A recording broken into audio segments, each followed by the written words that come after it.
This series is related to Israel. That was the idea of it, and we thought it was good to have one of them, at least as a woman, who was able, of course, to share the hope of Israel, as were the male members of Israel. And Abigail's always been a very favourite figure, female figure, in the lives and thoughts of so many. So we have chosen her illustration of an Israelite indeed, like we did with Joseph. Joseph's one of these sort of ultimate Israelites, isn't he? That's how it fits in this series. And Abraham, of course, need anything be said. But Abigail, of course, is in the Bible, and is in a very interesting place in the Bible. And she certainly was a loyalist of the hope of Israel in a very interesting way. The record of her life's work really is found in 1 Samuel chapter 25. And it follows the sad death of Samuel, verse 1 of chapter 25. And then it introduces us to a man called Nabal. I can find his name. First time his name is given is in verse 3 of 1 Samuel chapter 25. It says there in verse 2, there was a man in Maon whose possessions were in Carmel, and the man was very great. He had 3,000 sheep and 1,000 goats, and he was shearing his sheep in Carmel. Now, Carmel is more on the eastern side of the nation, and that's a very large number of sheep and goats that he has, and he was shearing his sheep in Carmel. The name of the man was Nabal, and the name of his wife Abigail, which means, according to the concordance, it means cause of delight. And that's always given to a little child, but she was a delight. And this story, which is the only chapter that's devoted to her, is a very beautiful story indeed. She was really a pretty good stock, beautiful countenance and good understanding. The good understanding is put before the beautiful countenance, but the two always go nicely together, really, don't they? But the man was churlish, that's her husband, and evil in his doings, and he was of the house of Caleb. That's how the family was put together. David heard in the wilderness that Nabal did shear his sheep, and David sent out 10 young men. And David said unto the young men, get you up to Carmel, and go to Nabal, and greet him in my name. Now David had 400 men that were with him. There was quite a group of them out there in the bush. And so he was really desperate to have occupation and to obtain some wages from that, and thus food and ability to keep his considerable body of people together. So what could you do? Well, one thing you could do is you could be a steward by night, because many of the farms, of course, in those days would have been very primitive concerns, and therefore animals, wild animals, lion, bear and so forth, that type of thing was not unknown in the countryside of Judea. So if you acted as a guardsman for the flocks and herds of other people, then there could be quite a worthy income gathered from that. So verse 4, David heard in the wilderness that Nabal did shear his sheep. It was always a time of celebrity because the clip was coming off and there was good evidence of good season and it's going to be a good clip. So it's a time to enjoy the merriment of the farming community if they would. David sent out 10 young men. David said unto the young men, get you up to come and go to Nabal and greet him in my name. David felt that he had a good relationship with Nabal and it would be respected, even if it was his workman that went to Nabal to talk to him about that. And thus shall he say to him, peace be both to thee, and peace be to thine house, and peace be unto all that thou hast. It's a very nice open way to greet his neighbour. Probably quite a bit of distance in it. They would have had quite a bit of land, obviously. And he gives a very positive manner to his employee who's going to go and meet Nabal on his behalf. And says, David, it's time for shearing. And I think that it might be a very happy and financial circumstance for us to visit. And David had done a lot of this caring of his flocks and so on. It says that in verse 7, and that it was very successful. So in going to Nabal, David felt that there was a reasonable cause. Even a fellow bit grudgy like Nabal might still recognise the fact that he had some very good solid people out there in the dark, night after night, looking after his animals while he slept comfortably in bed. And they might just think it was a reasonable thing if they provided some gift to David. Now I've heard that thou hast shearers. Now thy shepherds which were with us, we hurt them not, verse 7. Neither was there aught missing unto them, all the while that they were in Carmel. It was a brilliant discipline upon his, well, he had 600 Israelites out in his group, and to keep that group disciplined and doing something useful wouldn't be easy, would it? Well, David had it under good control, and he felt that Nabal would know that that was a true fact. And if you don't know much about it, Nabal, verse 8, you ask the men who were out there, give I pray thee whatsoever cometh to thine hand unto thy servants and to thy son David. David puts himself in a junior sort of situation to Nabal, no doubt in terms of years that would have been true. But Nabal was a scruffy old grumbling person. And it says in verse 10, Nabal answered David's servants and said, who is David? And who is the son of Jesse? Who's Jesse? There be many servants nowadays that break away every man from his master. So in one nasty sentence, he's cut down the status of David as though, who cares about him? Who cares about him? He's actually already crowned.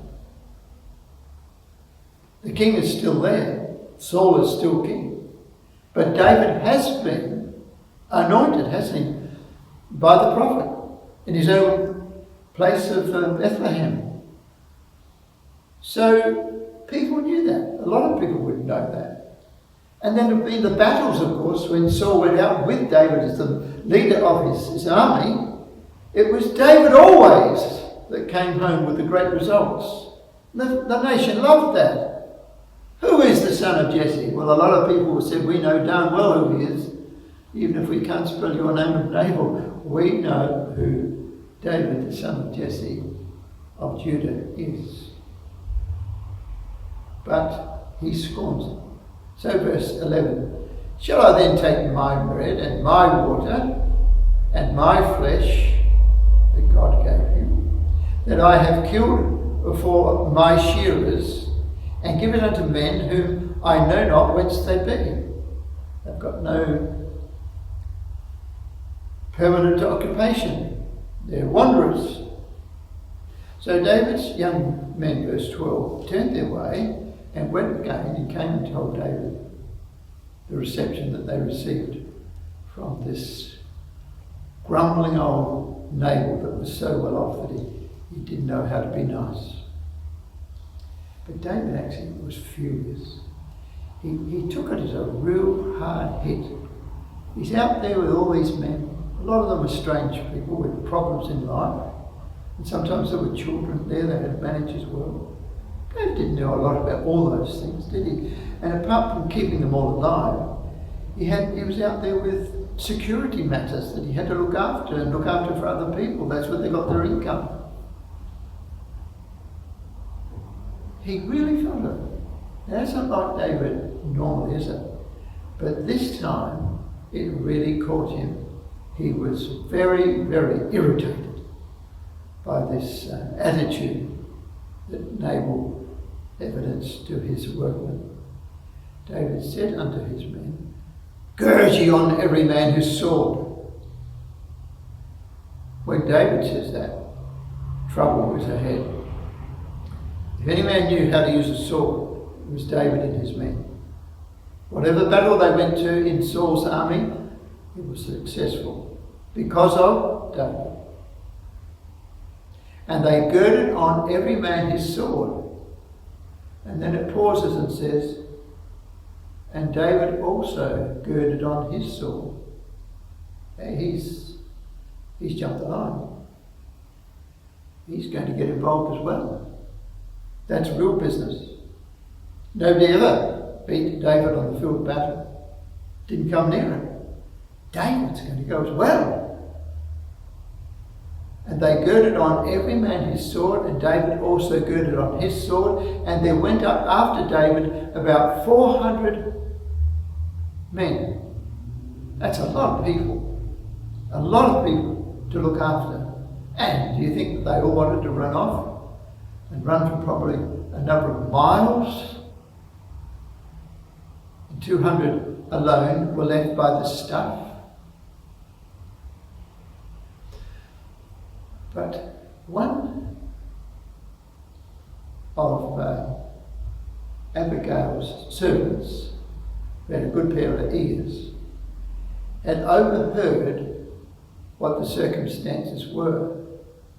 And she thought, I don't think that Abigail really knows what's going on.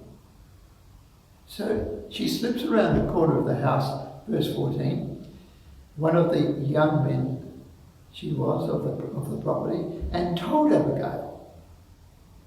And Abigail didn't have any idea that that was the case. She says that later, that I did not know. I was not informed, but this is when she did know, but things had developed already. She was not there.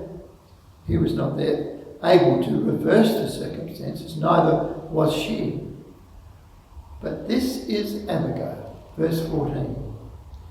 One of the young men told Abigail, Nabal's wife, saying, behold, David sent messengers out of the wilderness to salute our master, and he railed on them. See, they all knew it, didn't they? They knew what sort of man their boss was. And this man, this is a good man. I mean, he's telling some story behind his boss's back. That's true. But you know, he's no idiot, is he?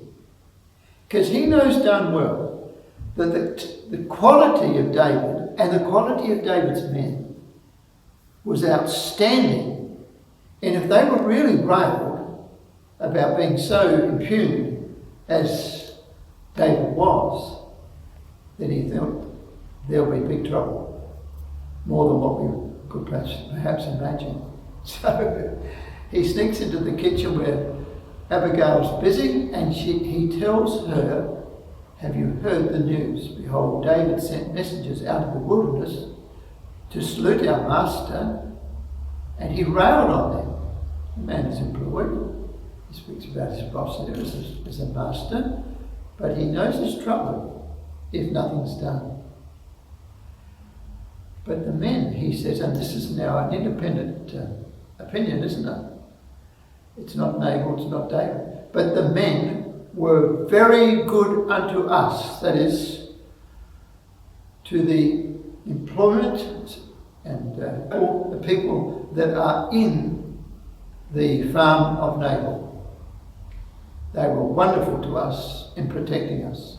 And we were not hurt, neither missed we anything, as long as we were conversant with them when we were in the fields. They never pinched some of the equipment and nicked off with this or that. We had no complaints with them at all.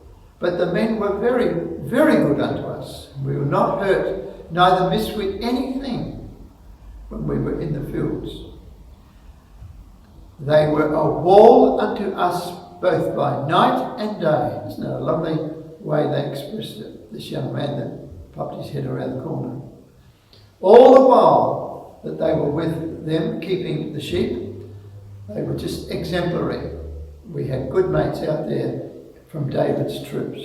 Now therefore, know and consider, Abigail, know and consider what thou wilt do, for evil is determined against our master and against all his household, for he is such a son of Belial that a man cannot speak to him. That's what an independent member of Nabal's employment group thought about Nabal when he wasn't being polite.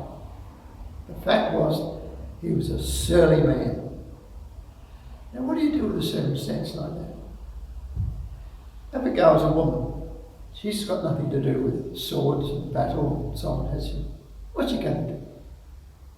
She got a grisly old husband who doesn't like to be outshone by anybody and has a shot at someone that is obviously above him. And to have David on his property, yes, okay. He keeps the lions away and so on. But, you know, he's a bit of a vagabond, you know. He's not really our cut. So I don't really have to respect him. But his wife does. She knows all about David, as the whole nation did. And she was prepared to do what she could. And this is why she's in the Bible. This is the part of the story that makes up the worth, the great worth, the example of Abigail. Do you know what she did? She acted. She did something. There's so many times you have a crisis and nobody does anything. You talk about it, but quite often there's not too many at all put their hand up to do something about it. Abigail was an active person, conscientious to the circumstances she saw before her. She just look at verse 18. What sort of a kitchen has she got? She made haste and took 200 loaves and 2 bottles of wine. It's not in glass bottles, of course. And 5 sheep ready dressed. How come? And 5 measures of parched corn. How come that's ready? And 100 clusters of raisins. And 200 cakes of figs.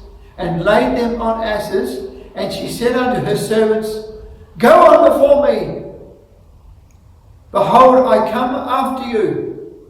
But she told not her husband, Nabal. And it was so, as she rode on the ass, that she came down by the covert of the hill, and behold, David and his men came down against her, and she met them. There was a bit of time for them to travel to the homestead. And I would say to put that amount of food together in verses 18 to 20 must have taken some time, wasn't it? This was no 5-minute job. But isn't she wonderful? She's a mother, she's a lady, she's in quite good circumstances financially. She doesn't want to get involved in this sort of rough stuff. But she did what she could, and it was wonderful in the end. Now, David was really, really mad. He was really crazy. And this is what he had actually said. Very unlike David. That's why it's written here. David had said, surely in vain have I kept all that this fellow hath in the wilderness. I helped him out night after night, week after week, month after month. All my men out there in the cold, and their families back behind the bushes somewhere else, a few miles away. And this is what I get for it.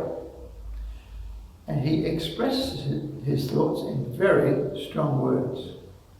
So and more also do God unto the enemies of David, if I leave of all that pertain to him just so much as one man. And when Abigail saw David, she hasted and lighted off the ass, and fell before David on her face, and bowed herself to the ground. Obviously, she went at top speed. David was going at top speed wherever he was camped, and he was coming towards the house, and they met. Where there was a tip from this side and a drop from the other, and so they met sort of in the valley in between. And Abigail saw David, hasted and lighted off the ass, and fell before David on her face, and bowed herself to the ground. She's a remarkable woman, isn't she? She's been working in the kitchen there, getting all that stuff ready, flat out, like you couldn't imagine. But when she gets close to David, she shows tremendous respect. Now, what's in her mind, my dear brothers and sisters? She fell at his feet. Upon me, my Lord, upon me, let this iniquity be. It was her husband. He says, well, let that fault be on me. I'll bear that. She doesn't have to bear it. She said nothing that was against David at all. But there's the quality of her mind. It's a beautiful mind, isn't it? To avoid difficulty for others, danger, loss, death, she took the blame. She accepted the blame for herself, even when she'd done nothing whatsoever against David. I pray thee, speak in thine audience, and hear the words of thine handmaid. What a beautiful woman she is. She could find beautiful words at any time. Out of breath, jumping off the horse or whatever it was that they had. And yet she could put it all together. She'd be thinking of the words that would help him. And he's full of vengeance. But if she takes that away and accepts that for herself, then it might be that David thinks, well, the point's been made. And the blood shed will not occur. So she fell at his feet. Upon me, my Lord. Let not my Lord, verse 25, I pray thee, regard this man of Belial, even Nabal. She has to put some pretty strong words into, so that David gets the idea that she's not fooled by her husband. It was a time for such words. Otherwise, there's going to be a lot of people dead. So she's accepting the guilt of all, and she's taking the danger of all. What an amazing girl she is. Let not my Lord, I pray thee, regard this man of Belial, even Nabal, for as his name is, so is he. Nabal means a fool. And it's the meaning of the word. Verse 25.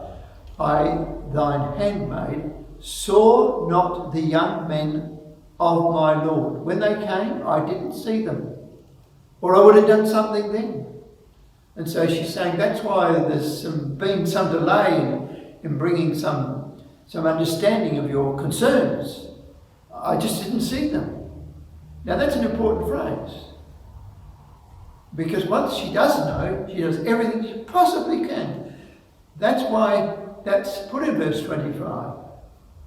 Because she wasn't that woman that was faced up to her responsibilities. If there was ecclesial work to be done, she was there. If it was rain or shine, didn't make any difference. She was a woman who was given to all the interests of Israel and her family in particular, and to David. Not because he was good looking, or because he was athletic, or because he had a big sword and he'd done great things on the field of battle. But she knew that what he did for Israel, the people. And the whole nation knew about him.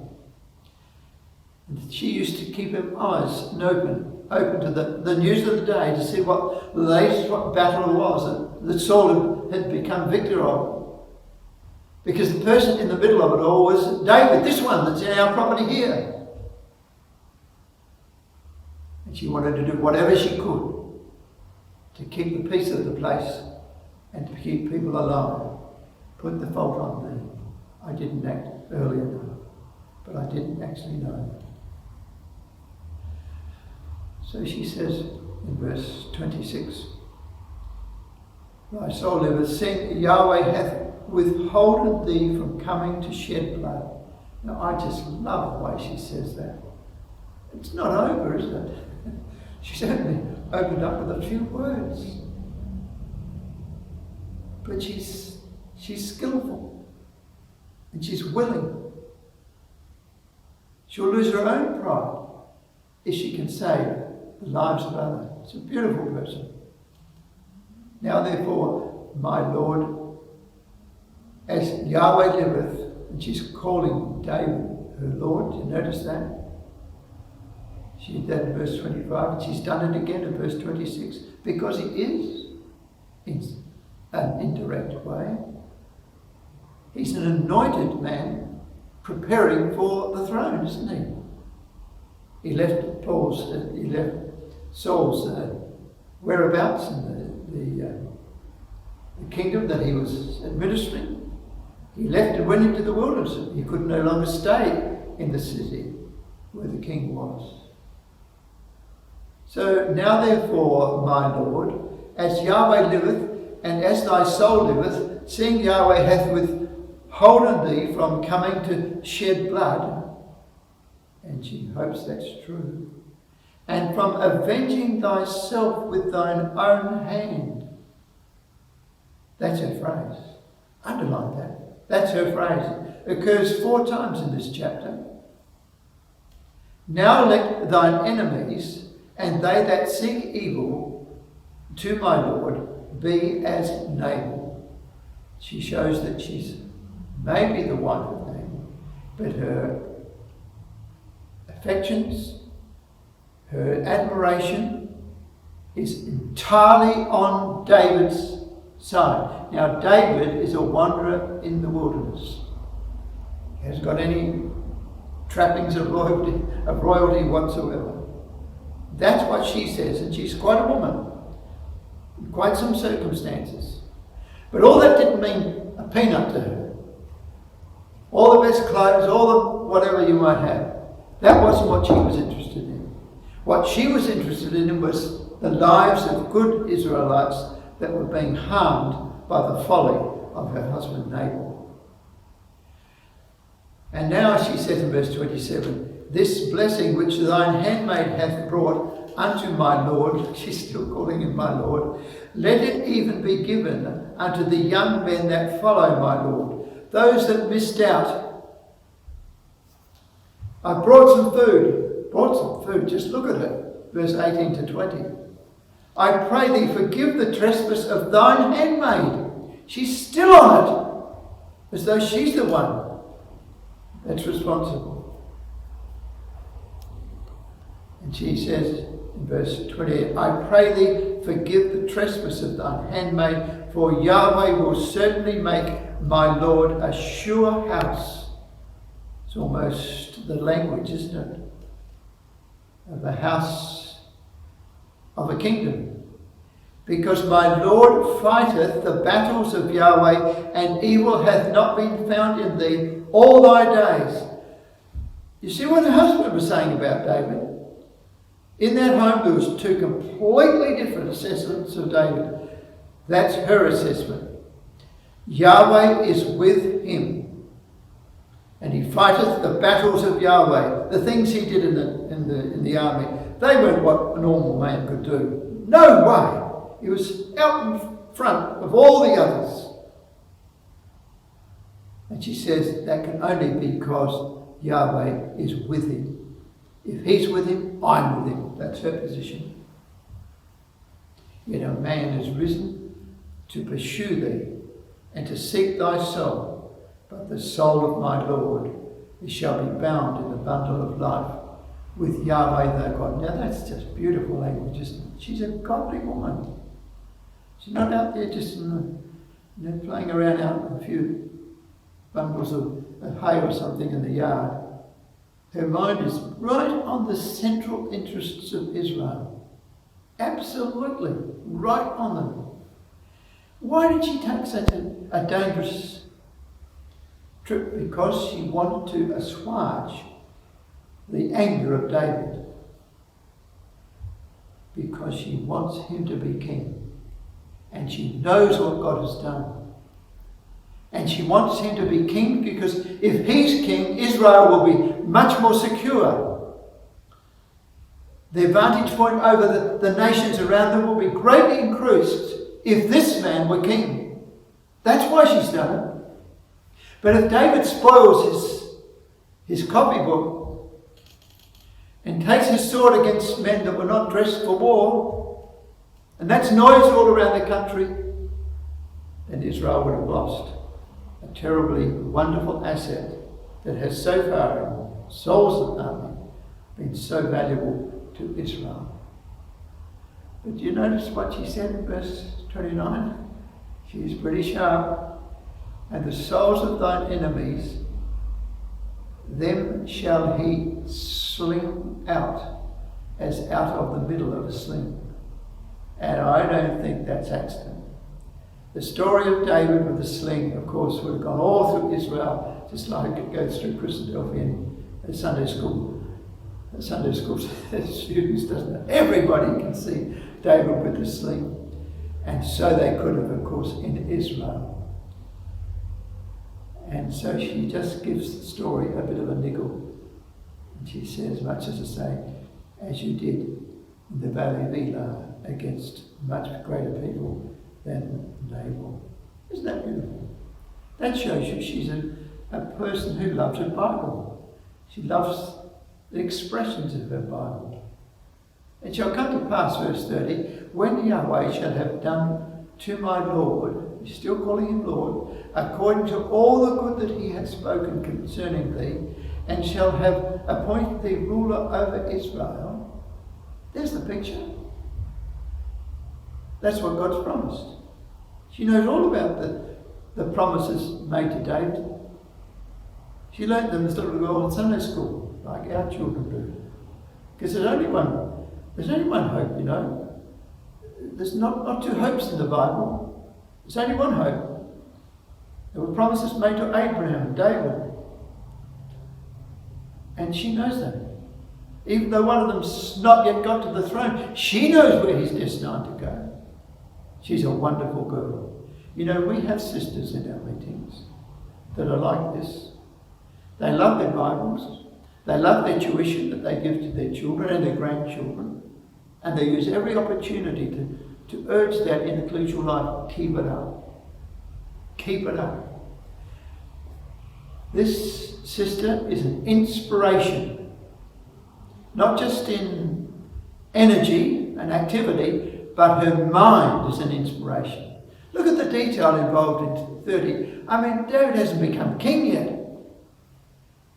But she knows that God has said these things about him. It's current knowledge. Must have come, I suppose, from Samuel in some way. Well, Samuel, of course, was the one that anointed him. Chapter 16, verse 7. But she knows about it. She's just a farmer's wife out there in the property. But her mind is as sharp as it could be. It shall come to pass, verse 30, that when Yahweh shall have done to my Lord according to all the good that he hath spoken. Look at that. Concerning thee, and shall have appointed thee ruler over Israel. It's as though it's happened, but it hasn't. He's not king yet. Far from it. But she knows it's going to happen, doesn't she? She believes the promises. That there shall be no grief unto thee, nor offence of heart unto my Lord, either that thou hast shed blood causelessly, or that my Lord hath avenged himself. But when Yahweh shall have dealt well with my Lord, then please remember me.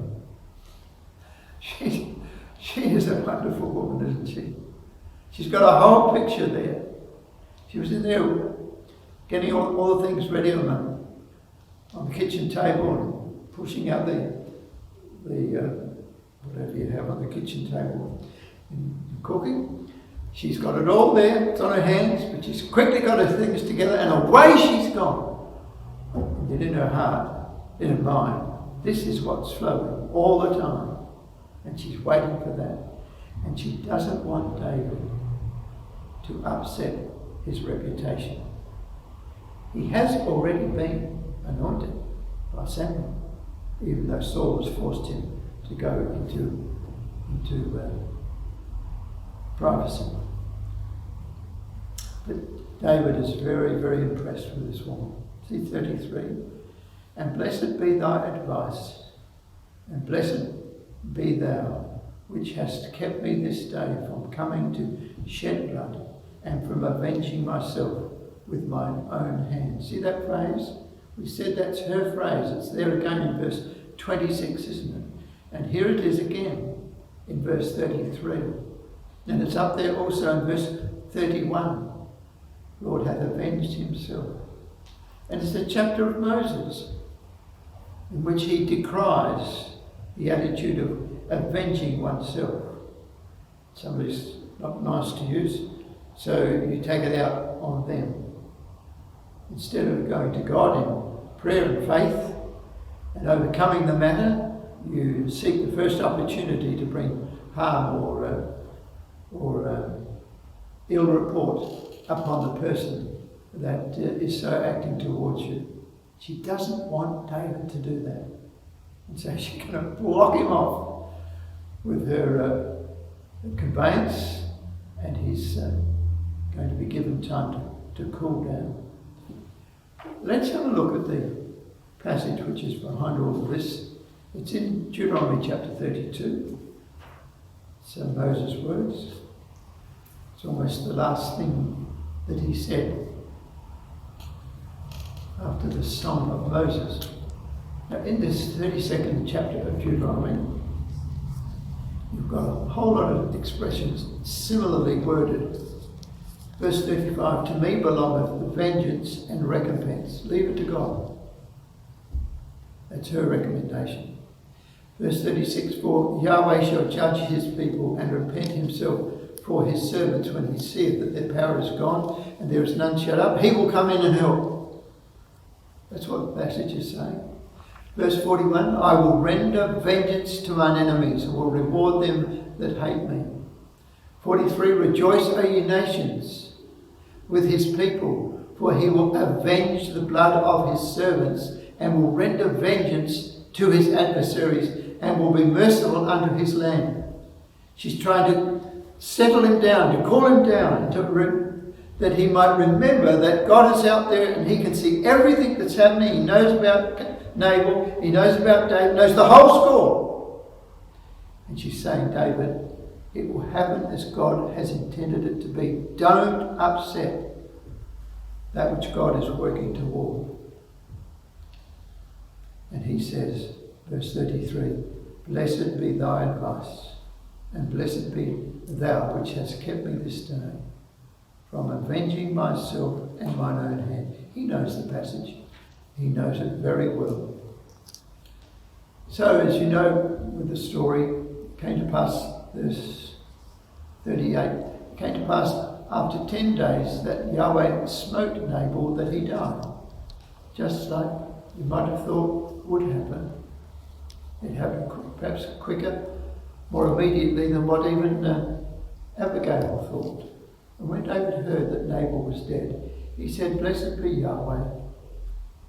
He could see God in her. He knew that was true, but he was very, very upset. And sometimes we do get like that. It's a time when a good friend might take hold of us and say, hey, just let's step out here and have a chat about this. Or give him a ring. Or send a little note and say, look, I know you're very hurt about this. And I understand, some of the things that you're saying, but don't upset the ecclesia because of it. Bear it if you can. God knows. He will avenge, and he's promised that he will. That's the sort of woman she was. What an asset to ecclesial life. Blessed be Yahweh that hath pleaded the cause of my reproach from the hand of Nabal, said David, and hath kept his servant. He's got the whole point of it, hasn't he? Hath kept his servant, Yahweh has kept his servant from evil. For Yahweh hath returned the wickedness of Nabal upon his own head. And David sent and communed with Abigail to take her to him to wife. And when the servants of David were come to Abigail to Carmel, they spake unto her, saying, David sent us unto thee to take thee to him to wife. That's rather cute, isn't it? Send a few servants out to pick up your wife. Things were different in those days. David never had a wife at this stage. Do you remember that? He lost his wife because she was the daughter of Saul. And Saul had given Michal, his daughter, to someone else. It says that in verse 44, see? Saul had given Michal, his daughter, David's wife, to Phalti, the son of Laish, which was of Galim. Saul thought, I can hurt him in that way. So he got hold of his daughter and pulled her away from the connections with David and arranged that he would marry his daughter. So David had no wife. Now he's got Abigail. She's coming up. And it does say, too, in verse 43, David also took Ahinoam of Jezreel, and they were also both of them his wives. That is, Abigail and Michal were both his wives. He had two wives before this event. He didn't have any for a period of time after the king Saul moved in on him.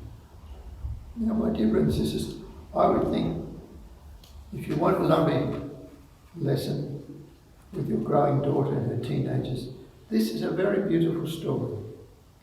But the fundamental behind it all is an awareness of what the scriptures say about our responsibility in those circumstances.